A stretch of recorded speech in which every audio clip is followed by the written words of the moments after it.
Okay, let's say you're managing the challenge very well and they still, for some crazy reason, don't like it. What can you do as a teacher to jumpstart their enjoyment? Because quitting is not an option for you. You want them to stay in. So, number one, are you challenging them enough? Maybe they're challenged, but maybe they're not letting on that they really want to be challenged more.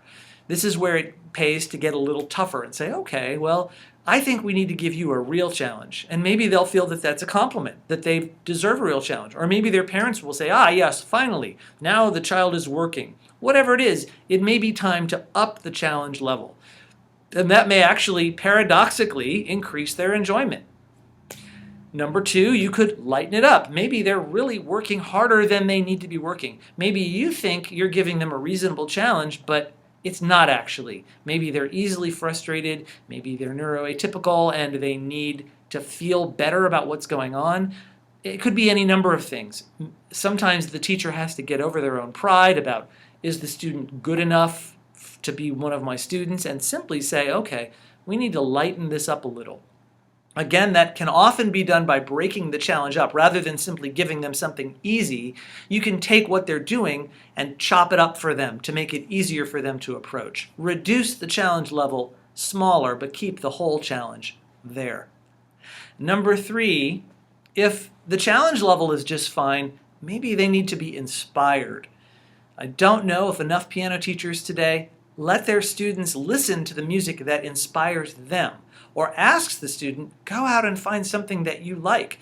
A lot of these students aren't going to be listening to jazz or classical music on their own, and their parents may not even be listening to it. Some parents simply ask students to take piano lessons because it's good for them, and they have no interest in music themselves.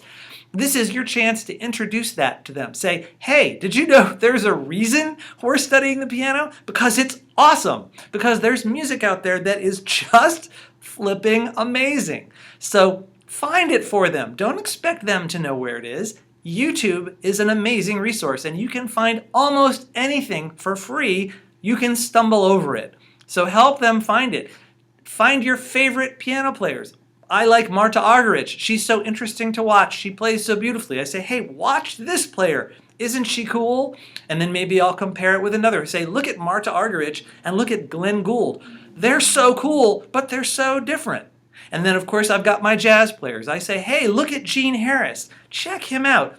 Do you hear how bluesy he is, and yet he's still just really clean and sharp? Or check out this other player here, Dave Brubeck. He's really thinking a lot while he plays. Or Errol Garner. Check out that groove.